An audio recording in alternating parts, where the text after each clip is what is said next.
Welcome to Lynn Cullen Live, talk radio without the static. Email your questions and comments to lynn@pghcitypaper.com. And now your host, Lynn Cullen. Hey, welcome to the show. It be Tuesday, October 8th. My sister hasn't checked in yet. I still am having some difficulty getting your emails, but keep sending them because strangely they're popping up on another account I have, which I can check on my phone. It don't make no sense, but whatever. I had texted Susan pretty late last night saying, hey, heads up, let's keep it, lighter tomorrow. I can't take, I need a break, I think I said. Because yesterday's show so depressed me. I mean, I walked out of here like, the weight of the world on my shoulders. And I wake up to this in the Wall Street Journal. Today's politics may be bad for your health. No kidding. I love the things that, quote, studies being done that I mean, like, hello, of course we know that. Like that one the other day that was in the science section of the New York Times that cats respond to their own names. I never had a cat that didn't respond and come when it was called. So, I mean, yeah, today's politics may be bad for your health. Maybe? Oh, jeez. So I was just going to keep it light. And then, of course, this obstruction happened this morning with the failure of Ambassador Sondland to show up. Susan, are you there? Yeah, I'm here. I'm sorry. My everything was acting up exactly at the wrong time. Okay. I understand. So I was just telling everybody how I had said to you, we want to keep it a little lighter today. I can't take much more. I know, and then what do I hear but you talking about obstruction? Well, because, wait, I just want to say a few things. I assume we aren't discussing your bowel movement, so what are you talking about? I don't have a problem with obstruction in that area. I just have to did you see the tweet? I'm sorry, I just have to do it. This one freaked me out because it sounds like a total crazy person. No, I don't read his tweets. Okay, but I don't either. But they come. So tell me about it. Okay, tell me about it. Here it is. This was yesterday. Yesterday at 11:30 a.m. This is probably must have been the 20,000th tweet of the day at that point, and he says this. As I have stated strongly before, and just to reiterate, if Turkey does anything that I, in my great... Susan? Hello? Yeah. What's wrong? Yeah, I'm here. Who are you talking to? Are you talking to somebody? No. Oh. As I have stated strongly before, and just to reiterate, if Turkey does anything that I, in my great and unmatched wisdom, consider to be off limits, I will totally destroy and obliterate the economy of Turkey. Yeah, so let's just send the whole government home because he can do it. In my great and unmatched wisdom? Wisdom, right. What does he think he is? Oh, I mean, he is He's delusional. He's delusional. Okay, so I did want to get that out there because that tweet literally made my blood run cold. It was like, that's a crazy. Excuse me, but why shouldn't he feel that way if the Republicans are sitting around here and saying, yes, sir, you're right, sir? Mm-hmm. Well, I mean, everybody waits because this guy's coming down. I know. Down. I don't see why you're so unhappy. I wake up every morning for the first time in years with a sort of grin on my face. Yeah. I can't wait to find out what happens the next day. Yeah, but the problem is the damage that will be done before he goes down. And the damage that has terrible damage. The irrevocable damage that has already been done. Anyway, been done. Why should anyone ever think of the United States the same way again? Because now they know the dreadful truth. Joke. Yeah, right. They're just one election away from a banana republic again. Right. Exactly right. So the other good news is the quick turnaround in public opinion on this. Yeah. You might not. I'm not surprised about that. You might at not all. remember. This really is. Right. This is open and shut. Watergate. It took months and months and months and months and months for public opinion to get where it already is after a few weeks of the impeachment inquiry into this idiot. Not surprisingly, more than 80% of Democrats support impeachment and conviction. But here's the weird one. 30% of Republicans in this poll supported impeachment. 1 in 5 Republicans supported conviction, removal. 57% of independents support impeachment, and 49% of those support removal. That is incredible. And you don't even know why they don't support removal. It might be because they don't want Pence as president and they'd rather hang on for the election. Or they just want to see more facts, which we can't see because of the constant impeachable obstruction of justice. Right. Now, and by the way, you did see the correction that it wasn't the administration per se, Trump per se, the White House, but the State Department. It was Pompeo that forbid him. It's Pompeo doing it for Trump and himself. These guys are all going to jail. I know. They're going to jail. My favorite theory that I'm hearing is that McConnell is actually in there negotiating both Trump and Pence's. He wants Pence to retire, put Romney in as vice president, and then Trump resigns. Well, they don't get to. They don't get to do that. Not to get Pelosi. They don't. That's bullshit if that's happening. Because the next president would be, if Pence and Trump are there, is Nancy Pelosi, right? That's the way the Constitution, which these people don't seem to have ever read. No, not if the positions change before things happen. Then you have another uproar. All right. Okay, so this is why I didn't want to talk about this shit. Let's not. Well, at this point, I think this is amusing because we're discussing how the various ways in which it comes tumbling down. And I don't care. I know that there's terrible damage, but at some point it's got to come tumbling down, and therefore the sooner the better, the less damage. Okay, I got to tell you something. What? This is more personal. Last Thursday, I went to this comedy musical review called Off the Record that the local reporters and actors in town put on. And it benefits the food bank, and we've been doing it for 19 years. And I am a big supporter of this, so I get VIP tickets, which means I get to go to this party in the back before the thing starts. So I get there to the Byam Theater, and I'm walking into the back, VIP, and I am greeted by a lovely young woman who wants proof that I'm a VIP, although I can see from the look on her face she recognizes me. And she gets this big smile, and she said, "Oh, my God, you're Lynn Cullen's sister."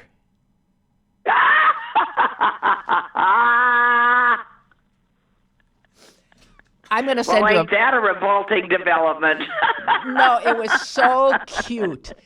And here's why it happened. I I'm wear never, your glasses. Right. I'm never publicly wearing. So here's what I look like. I'll get my glasses on. And because she'd never seen me in glasses, but she's seen you in glasses, she just isn't that interesting? Because, yeah. So here's what That's she the saw. difference that glasses make, right? Here's what she saw. Oh, you're Lynn Cullen's sister. And so I said, no, I'm Lynn Cullen. Wow! So she was so cute. She had been listening to the show, Susan, she looked too young to have listened for as long as she said she had, but radio and television. And then, so we took selfies and pictures together. I'll send you one. She's so cute. But I wanted to tell you that we were recognized. Okay. Well, we were recognized. You were recognized as me inappropriately. I thank you. That's a compliment. I appreciate it. Lynn Cullen's sister. Oh God, that was too funny.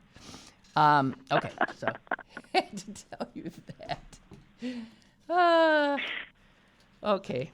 Well, it does amuse me. Well, I knew it would, and I intended to immediately send it to you, and then I forgot. And then I got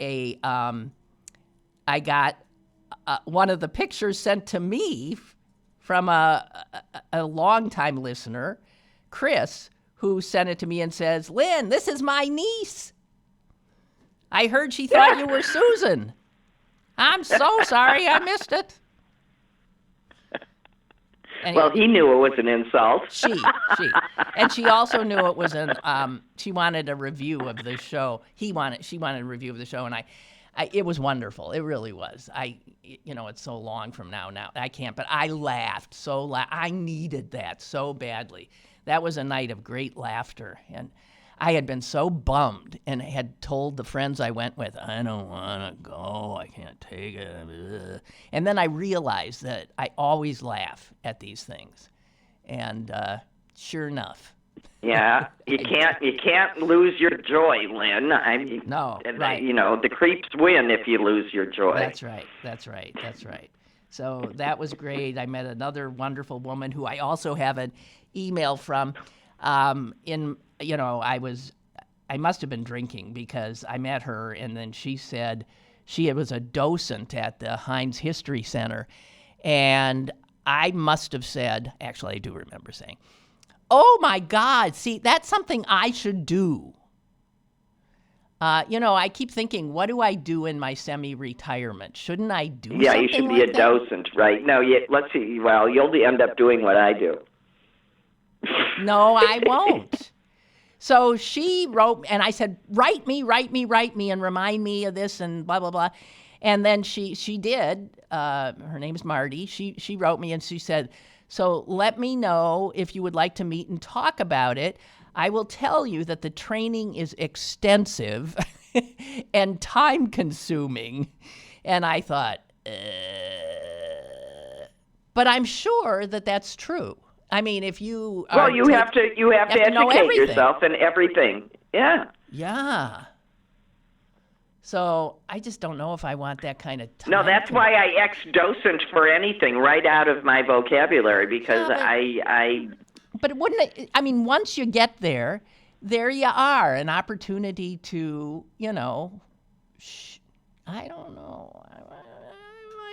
I know it's very hard. This making a whole new life for oneself. It's very difficult.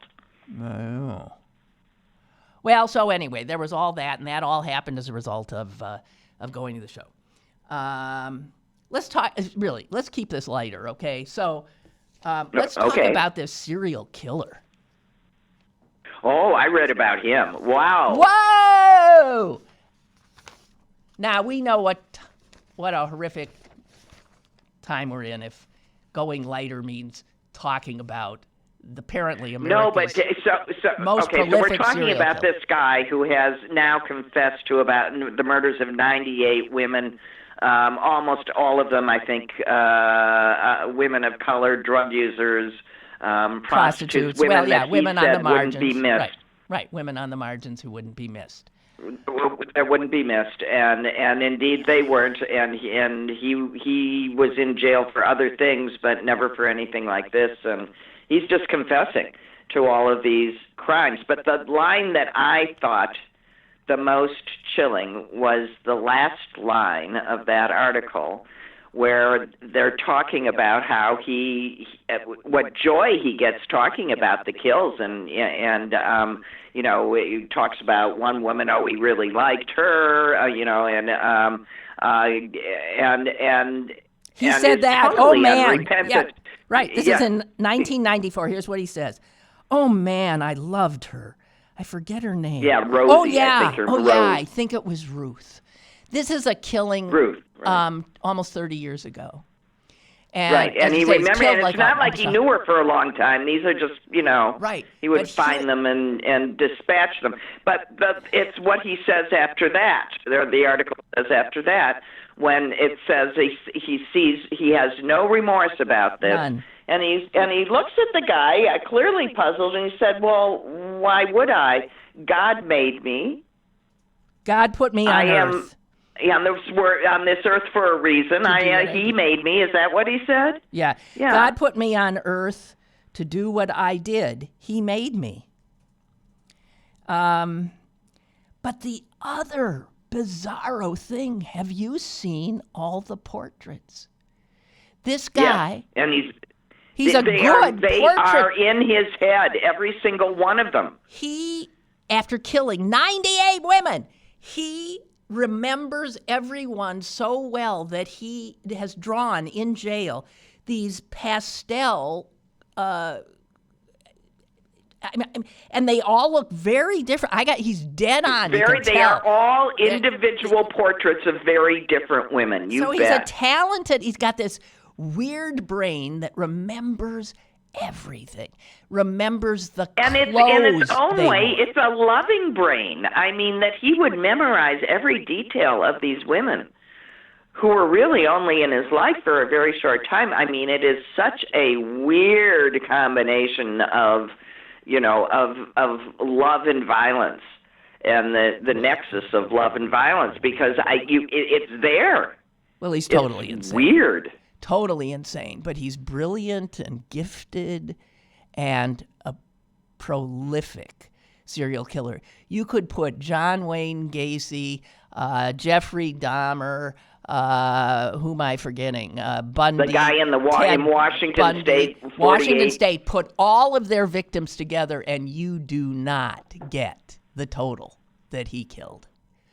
The Texas Ranger, who finally sort of got onto him, said nothing he has ever said has been proven to be wrong or false.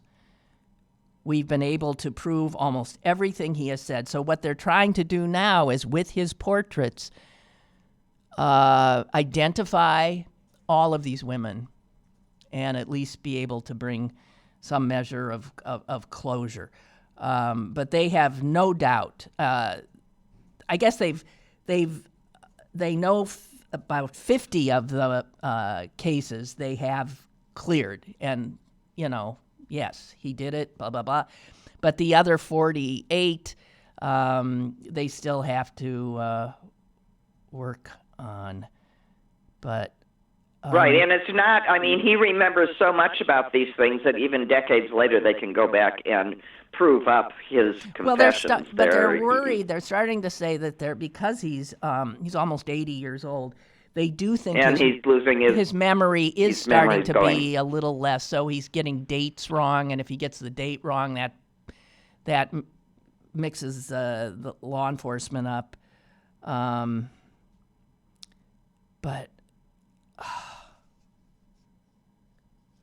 unbelievable. And, you know, and in other happy news, there's U.S. Gymnastics, who just like the big pharma folks are secreting their money away into foundations, so there's not to, and you know, and considering the huge extent of the damage that U.S. Gymnastics wrought upon its children in its charge, the amount of money that they are hiding is ridiculously small and shameful. I mean, it's like under $12 million, which spread among those victims means absolutely diddly squat. And it's just, who are these people thinking that they're about? Listen. I mean, it's U.S. swimming, U.S. gymnastics, U.S., you name it. It's there and protected. And there were several of these stories this morning. I like you was looking for good news, and I was laughing, thinking everything I turn up is just more horrifying than next. There were several about men abusing women for decades and not being punished. Mm-hmm. There's the pediatrician in Long Island. Did you see that one too? No. Yeah, pediatrician in Long Island. This is an old story. I remember it, but New York passed a law that removed the statute of limitations. I think just for like a window. That part of the article I was unclear about. But starting in August, victims of this doctor were allowed to sue him personally. Mm-hmm. The problem being that not a lot of lawyers are interested because it's just one doctor. It's not a huge corporation with money behind him. He's just got what he has. But this guy, for 50 years, was sexually assaulting the young girl patients in his care. And what happened to these young girls, because this guy was revered and adored, and I mean, these girls almost to one were not believed by their own mothers, were punished for saying such things. Nobody did anything, and this guy was assaulting all of these little girls. Why are you laughing? I'm laughing in just total horror that, this is what I'm looking for when you tell me that I can't talk about politics. This is what else No, there is. well, then you go right to awful men. Susan, we don't want to do awful men. Well, I didn't mean to. I was far more cheerful about Trump. Okay, I just want to tell my audience I am, again, not getting your emails. But I checked my phone, and I'm getting them on my personal email. Go figure. But they're not showing up on this computer. What the hell? This has been going on, Susan. I feel like I'm getting no emails, and then 4 hours after the show, they show up. But they're showing up. That's helpful. They're showing up in real time on my phone, but not the Lynn at PGH City Paper account on my personal account. Does that make any sense at all? No. Well, they don't have the same email? No, although I have it so that things from it shows up. PGH City Paper Okay. show up on my phone. Uh-huh. Okay, well, City Paper's email is messed up. What can I say? Well, that's what I guess it is. I don't know what else to do, but so I'll be checking. Well, look at your phone. That's what I'm doing. That's what I was doing. I'm looking at my phone. Well, you see, I being a good sister, do not watch us as you're talking because it's disruptive because of the delay. Right. And also because just looking at my own picture upsets me. So well, I watched. Why don't we use your avatar that you do?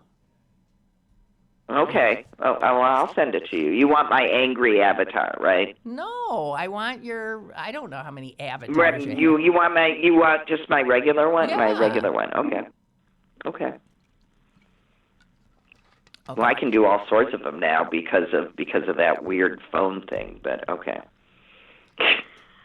Okay, so I want to. I want to remind you of something that you got upset about when you were here in Pittsburgh. Oh, okay. Well, that should work well. Go ahead. How's your finger, by the way? It's still twice the normal size. She was walking her dog and my dog, and my dog darted or something and dislocated her finger. It's still really not rather right? badly. Well, No, it's still twice its normal size. I can't get between the second between my the two between the two joints of the finger. It's a little banana-like, but it's straight, and I can bend the whole thing. So you figure eventually it'll come around. I hope. Right. I can't wear any jewel. No. I'll have to get all new jewelry for that hand. I don't if think it so, stays Susan. this way. If it stays this way, but I do have one ring, and that fits because it was my father-in-law's beautiful wedding band, and it's absolutely beautiful. So maybe I'll just put that on my finger. Okay. Well, the reason I thought of your finger is this subject I wanted to bring up was one that as you were walking the dogs in the neighborhood, you saw signs on people's lawns that just enraged you. I really you went nuts. You went nuts. And I see them all the time. So I keep thinking when I see them, I should bring this up so that you could, and that you might not remember what the sign said. I remember what it was. The sign say? It was, what's the name of this girl? Okay, well, Ellis girl? Ellis. Yeah, an Ellis girl lives here. That's the sign. An Ellis girl lives here. And yeah, you're right. I went nuts because it was wrong on so many different levels. Well, let's just explain what Ellis is. Ellis is a very pricey private girls' school on Fifth Avenue in the East End. And in my neighborhood, there all of a sudden this year popped up on one person's lawn, an Ellis girl lives here. And I remember when I first saw it, I thought, who gives a shit? I mean, I just sort of thought like, well, why would you, what's the point? And then like 2 days later, next door to that house pops up another one. So two right in a row. An Ellis girl lives here. An Ellis girl lives here. Susan saw it and went berserk. Now, explain your berserkness. I sort of thought... Okay. My initial berserkness, as I said, it was so multi-layered that I couldn't tell you which of the ones I considered more important. I consider them all important. The first one is, in this day and age, that's tantamount to putting on Facebook a picture of your little girl and saying, meet me at this park at 2 o'clock. It's just stupid. You don't want to advertise that you have a small, elementary, rich little kid living there, okay? I just think from a safety point of view, it's stupid. Second of all, it also says, an Ellis girl lives here, and That's the parenthetical underneath it is, and you don't. Yeah, there's a kid isn't smart enough to get in, and we're better than you. So no, it's not smart enough. Level, it's rich enough. I mean, it's not. It's rich enough. Yeah, it's rich enough. Right. We are better than you. It says, which is also you might very well be. I have no way of knowing, but I've always been brought up to believe that it is extremely poor taste. Well, let's think of what they're publicize your wealth okay, and your standing and your being better than others. Okay. That's very low class. But here's the thing. I'm trying to understand why they put it up. So now I think they put it up not to do that. They put it up because the school must want them to put it up. Yeah? To advertise the school. Welcomes them when they're accepted with that sign. Now let me explain. In Chicago, we have those signs all over the place. A proud, Jan member, proud of it. But here's the difference. It's the public schools. Well, you don't see any signs like that around here. It should be the public It's the public schools. You know, it's people supporting their public schools. So the schools do give them to you. Be proud. You're in a good public school. That's a totally different message. Yeah. And I had driven, when I was with you, I had driven by that school and we had discussed it. I noticed at first because the name is the name of my grandson. So, Right, Ellis, you know, it stuck in my head. And then I asked you about the school, and then I started seeing the signs on my walks, and then I had all of these reactions. I just don't, you know. Okay, you think it's if stupid. You're in a public you think school, if you're in a public school, if everybody can't get in there, then what you are doing is saying I'm special. Just bragging. And Yeah, it's bragging, that's true. and it's awful. Take it down. Yeah. What is tuition a year at Ellis? Over $20,000 a year easily. Oh, you know, and that figure is totally misleading. Any school that charges that, that's what you pay for tuition. You are also expected to give them money annually. Oh, but Susan, I'm sure Ellis parents would say, but we do have scholarships. It doesn't necessarily mean you're rich. We do have scholarships. Uh-huh. Here's what I do know about these schools, because I have a rich friend who had a smart little girl, but that little girl had a disability. Oh, they don't take her. They don't take her. No. She has since graduated from one of the best universities in the country, by the way, and also is about to graduate from law school, I believe. But no, they wouldn't take her. They pick and choose who they take, and they leave any student who has special needs, which requires, resources, they leave that to the public schools. Well, you don't want all that money diverted away from your special child.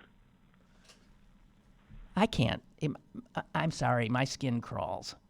You know how I feel about parents today in general. Well, this was when I first married. This was a battle royal between my husband and I. He being from St. Louis in that very class-based society, he wanted his kids to go to private school, and I said, "Well, why? First of all, you and I wouldn't be married had you not been taken out of your hotsy-totsy, Catholic boys' school and put into the public school, which was filled with Jews. We wouldn't have been suited to each other at all.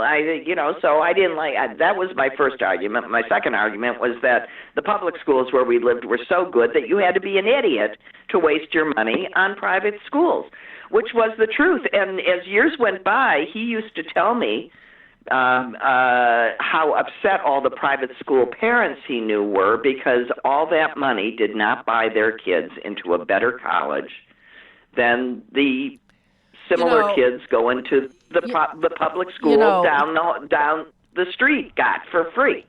People abandoning the public schools is what has hurt public education. That's all. So any parent who goes private damn well better have a really good reason as far as I'm concerned. I don't get I'll tell you what I don't get religious schools because the world is not how education is about making a child comfortable in the world. And last time I looked, the world wasn't just Catholic or just Jewish or just Episcopalian. I'm thinking of all the private religious schools in this town. Right. And it's not just segregating rich their children from or just white. And public education is the greatest democratizing thing in this world. And the abandonment of it by an awful lot of our side, liberals, A lot. Yeah, I mean, it's Progressive. terrible, and a lot if of you're the a progressive stuff, with a kid in a private school, I think you need to think about that. I mean it. I know I'm offending a lot of people right now, but think about it. No, I found when in my long career in public education that that there were two things that private school parents needed to understand. One is that they need an insurance policy, because if their darling gets caught with beer on campus or drugs on campus or cheating or doing anything untoward, their little darling is out on their tush so fast, and they need a good public school to go to. So I always told the private school parents that were in my district when I was looking for more taxes from them that they needed me. And by the way, I needed them because their excellence made me keep my public school striving to be equally as good as what people were paying money for. Well, and that was a very good insurance policy. But, here's the other thing. Then public schools do this thing where they sort of cut off their noses to spite their faces. They try and be proactive and do things right, and they end up killing city schools and doing other things and not re-examining what our goals with public education are. I thought we were going to and right now we're asking public education to do everything that society fails to do. I thought we can't talk about anything without getting all pissed off. I'm not pissed off. I'm just talking about it. I'm pissed off. Well, we're talking about the same thing, Lynn. It's all the same thing. I know. I got my mail. We took for granted what we had. Yeah. We thought it was indestructible. Well, we thought it couldn't be broken to such an extent that it couldn't be fixed. That is true of everything. Look at that we're talking about. White people fleeing the cities, carved out the cities all over the country. White people fleeing so their children wouldn't have to go to public schools. The damage that white folks, white liberals, white conservatives, white people have done is unfucking believable. Unbelievable. Maybe well-intentioned, but, and I'll get in trouble for it, but I'm going to say that as good as busing was for some kids, and it was good for the nation, it was an important thing to do. One of the terrible byproducts of busing was that it killed a lot of city schools, because it got all of the good kids out of this. The active parents, the good kids, went running for what they perceived to be the better schools. Right. And they left city schools in a situation where they had all the special needs kids, all the kids that came from poorer families, and their own resources were being gutted. Right. I hear you. We have a caller. No, here's the part. Wait, okay. Let me just say one thing, and then you can say to the caller. Here's the thing that the toggle is: all that money went to the suburban schools. Yeah. Not spent on the kids it was meant for. Spent on the white kids. That was the piece that no one understood. Okay. Go ahead, take your call. Okay. Well, thank you, Susan. Well, I'm just saying. I wanted to get out the point, but okay. Okay. Caller, are you still there? Yes, I'm still here. I knew it was you. You. Long time no talk. Yeah. Just happened to be home, washing dishes and listening to you guys. All right. No dishwasher. You mentioned the Ellis School. Coincidentally, I was there on Saturday. Oh, really? Yeah. Doing what I do, doing caricatures for a party. And I didn't realize that school was that exclusive. As you guys were talking about, I was like, wow, look where I was. But I knew it wasn't all girls school, because I had like a contract and all that stuff. And I looked up what it was. It was a 13-year-old girl's birthday party. But when I get there, there were boys there, there were Asians there were black kids there, everybody. And I went, wow, So I asked the mother, I went, I thought this was an all-girls school, because these were all her, you could tell they were her friends, you know, and because they're all joking with each other and very loud. She says, no, she just rented the facility. I went, oh, okay. Because I was sitting there like totally confused. I'm expecting like all girls, you know. So it was a diverse. Okay. So this wonderful picture you're painting was not the Ellis School at all. No, exactly. Yeah, I was like so surprised. I was like, hey, I'd never heard of the school until I had to go there. You know, I actually got pulled over on my way too, by the way, by the Pittsburgh police. Oh, you did? Driving while black? surprise. What were you? What was your? No. The funny thing is because I've been joking about it, is that you got a light out. yeah. No, there was a blackout in Oakland, but it wasn't anything except that my license plate I had a dead license plate on my car. I bought another car in June, and the paperwork never went through. So the license plate on my new car was saying that it was on my old car. That's the only reason why he pulled me over. Nice guy too. Wait, but why would you? Why would he know? Why would he check a license plate if you're just driving? I don't get that. No, here's the thing. Yeah. I think they have some type of scanning device. Because I mean, it was fast. I turned from Forbes onto the one that I can't remember the name of the street that turns right by the museum or whatever that is. Bellefonte. Yeah. And then I turned, and there were two police officers sitting there, and then I turned onto Fifth, and he almost immediately pulled me over. It was fast, because I couldn't believe how fast it was. And because I said, I know I signaled, because I signaled to turn into my driveway. But he got out of his car, and he told me my license plate was dead. So he had to, I mean, it's not like he sat there, pulled me over, and and checked something. He sat there, he pulled me over, got out of his car, he told me my license plate was dead. So however he did it quick. So I don't think I was profiled or anything like that. But the paper, it was just like a mix up with PennDOT. That's all that was. But you were treated with respect. I was like, you were treated with respect. Oh yeah, with a lot of respect. Good. I think because I have a gray beard now, and I had on like one of those old man caps. You're not a threat anymore, you old man. I'm no longer a threat. I'm just some old guy on his way to the Ellis School. But here's the scary part. Because earlier that day, I had two caricatures off that day. I drove out to a college called Mount Aloysius, and that's like a 2-hour drive from my house. And I'm all on the highway, and I actually seen state cops have people pulled over, and I'm like, I was driving with that plate into the middle of Pennsylvania. Didn't get stopped. Where they even paint the roads white with black stripes on them.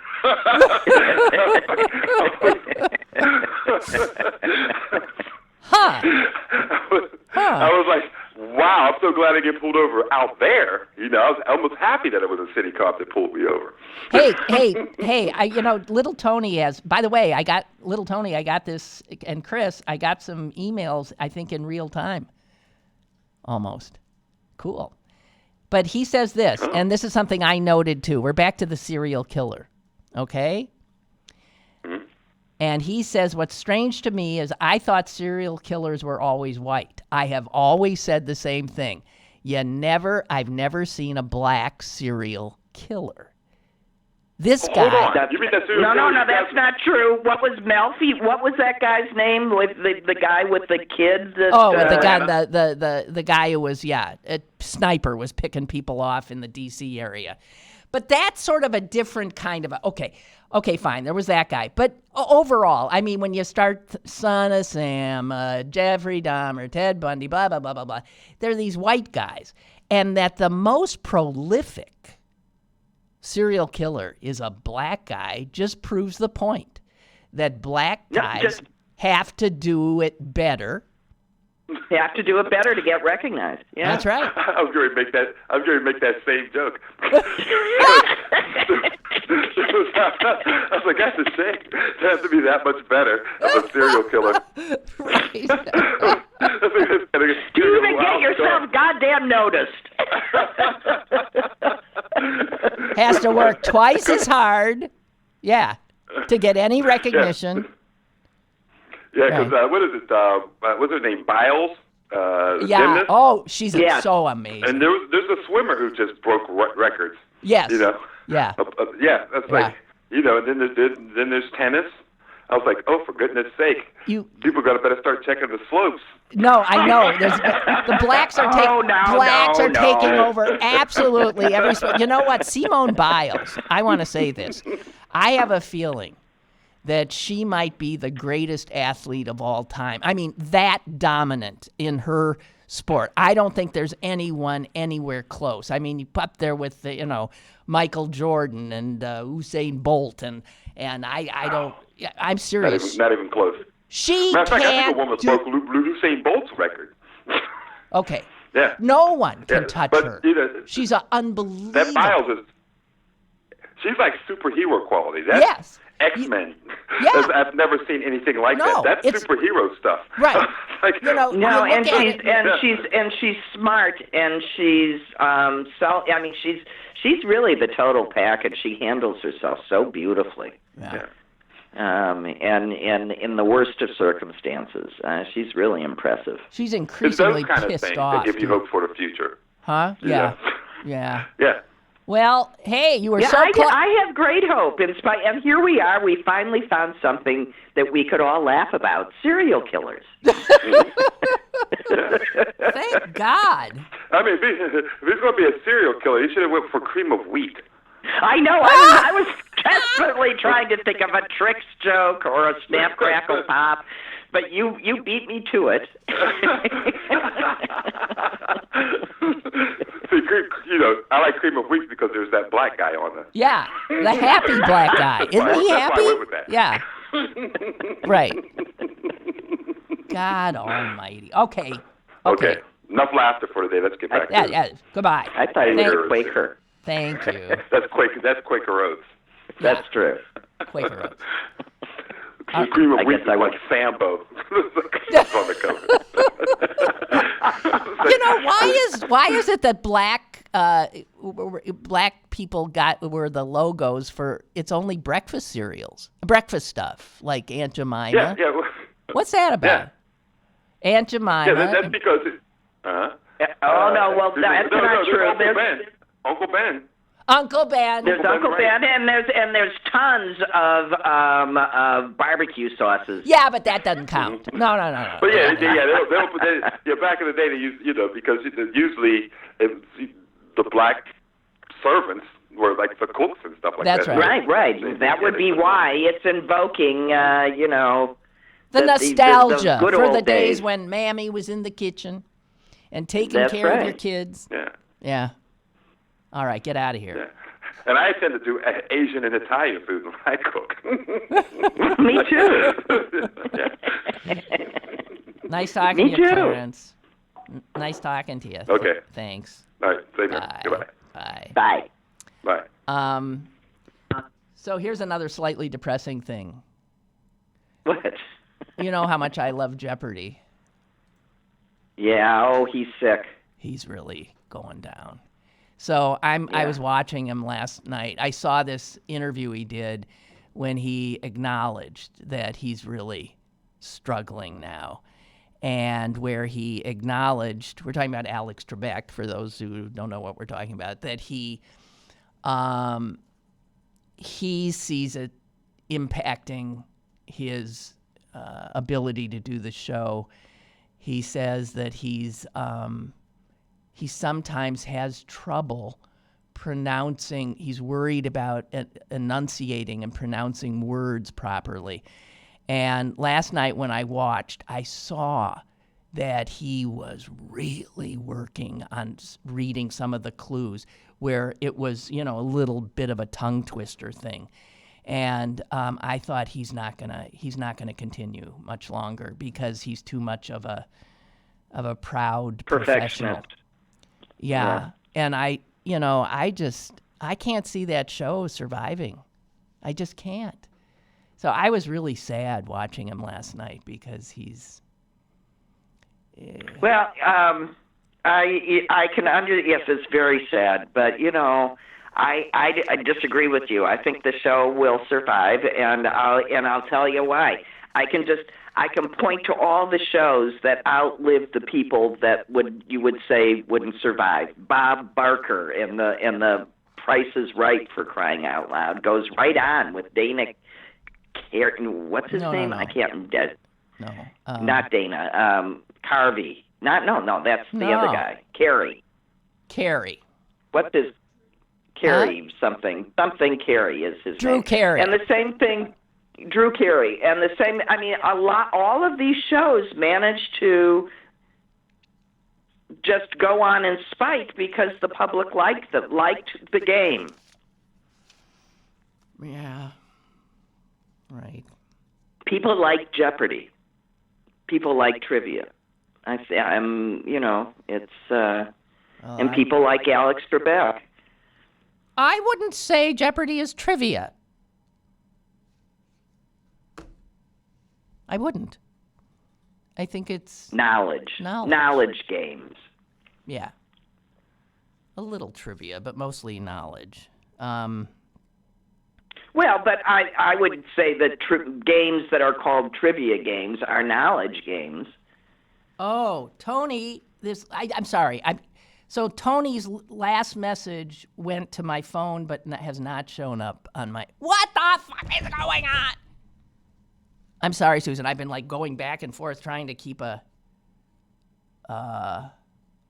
conversation going while you're reading your phone and everything? Yeah, but he says something that I should. He says, I assume you won't be doing a show tomorrow. You're correct. It's Yom Kippur tomorrow. Right. I'm driving. I'm back to Green Bay tonight to do Yom Kippur with Mom. Well, that's good. Thank you. Yeah. And he says, I hope it will be a good day of reflection. I don't think it's proper to wish you a happy Yom Kippur. No, it isn't. It's like, saying Happy Easter. What you say is Happy Good Friday. You say easy fast. Good Friday. You say easy fast, you could say. Easy fast. But I wish you a happy day nonetheless. Thank you. We've all had enough sadness and frustration as of late. I keep hoping that something great will happen that will remedy. You're looking for miracles. My glass remains half empty, and I doubt anything good will come. Aw, do you see how depressed we all are? Jesus. Yeah, I'm sorry I won't be here tomorrow. I feel like I've been, in and out and in, blah, blah, blah. And I hope things, sort of get a little more regular. Here's another story. Just the American diplomat's wife. Do you know about this story? Oh, in London. The American diplomat's wife who mowed down a young man who was driving his motorcycle, killed him. And she was going the wrong way. She was on the wrong side of the road. She thought she was in the United States or something, not in England. And she told the police that she would stick around, and then she got on a plane and got the hell out. And she's back in the United States claiming diplomatic immunity. And Boris Johnson, the horrific prime minister, is enraged and has said he will call Trump on this. But, it'll be interesting to see what happens. They want her back. She killed somebody. And she killed and just because teenager. She's married to it. Well, I don't get that. You're married to a diplomat and you... Well, diplomats, apparently, the diplomatic immunity extends to families. But I have to say, I think that's a very broad definition of diplomatic immunity. And I would argue that it doesn't allow you to blatantly break the laws of the host company without consequence.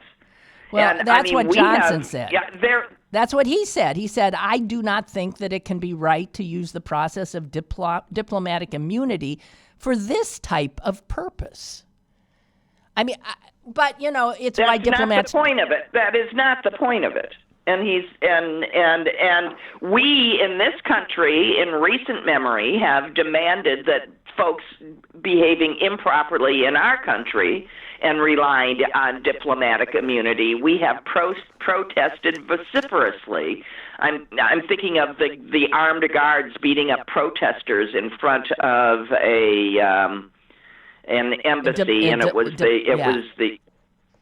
Right. And we weren't sitting there quietly about that. No, I think the right thing to do for the United States would be to say, sorry, honey, go back. Yeah. Here she is. But everybody in the know says it won't happen, that they'll protect her. But that's another allied country that we're burning a bridge with. I mean, for what? For this friggin' idiot woman who took someone's life. Who killed someone.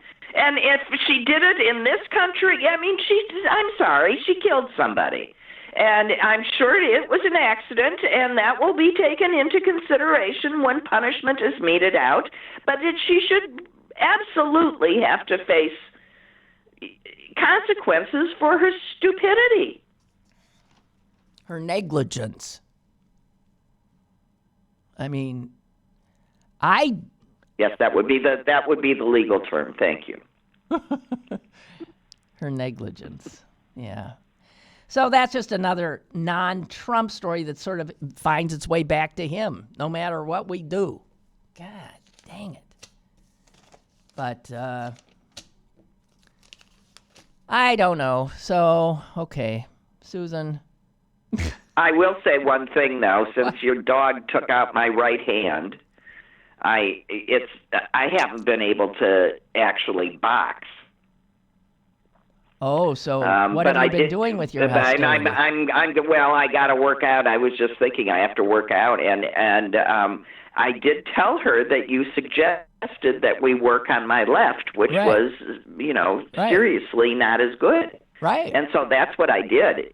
And so I'm sort of looking forward to working on my left again, because I do these great back punches where she stands in back of me, and it's so good. And she was looking at me. She says, "Why are you so good at that?" And I said, "Well, it's a skill that most women develop when driving with small children in the back seat." What? You just flop off and you wail away at a kid who's misbehaving. No? No. Was that the old days way of doing things? That was the old days, I think. But, good. So you'll be more ambidextrous. I'll be ambidextrous. Yes, I just wanted to assure you that I was working on my left. But I am. Anyway, all right. Well, we're wrapping this up before it's over, because I can't. Oh, okay. I thought you were wrapping it up. I'm not looking at anything. I am, because I've run out of happy stories. We did serial killer. We did Alex Trebek dying. We did the woman mowing down the diplomatic immunity. God dang. Those were my happy stories today.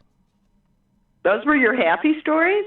Yeah. You could have gone for the guy that found all of these Mayan villages and stuff. I didn't know about him.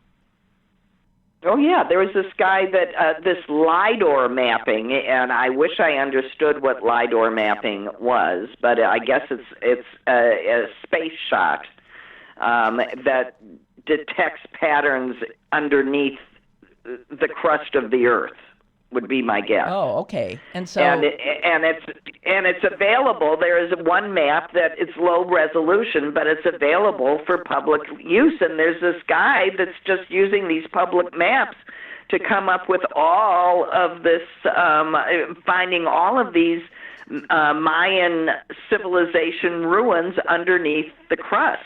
Wow. To the point that they can count homes and relative size of homes to see how income distribution in these communities was. I mean, very interesting. Yeah. You should have brought it up How'd earlier. you miss that one, I want to know. Well, okay. That's what I read at 6 o'clock this morning. What? That's what you were reading at 6? That's what I was reading at 6 o'clock this morning, which makes it all the more remarkable that I didn't call in until 9:02. That's true, too. All right, you. It's now 11 o'clock a.m. in our... I know. It's real exactly on time. We can hang up, and I've got a rather busy day where I will end up someplace else at the end of it, as usual. You'll get up to Green Bay tonight. So, great. I'll get up by dinner, by banquet time. Okay. All right. Okay. Thank you, Susan. Have an easy fast. Easy fast. We've got a lot to atone for this year. Bye. Bye. Yeah, guys, so I won't be here tomorrow, and I'll see you on Thursday. Okay. Thank you so much. Bye.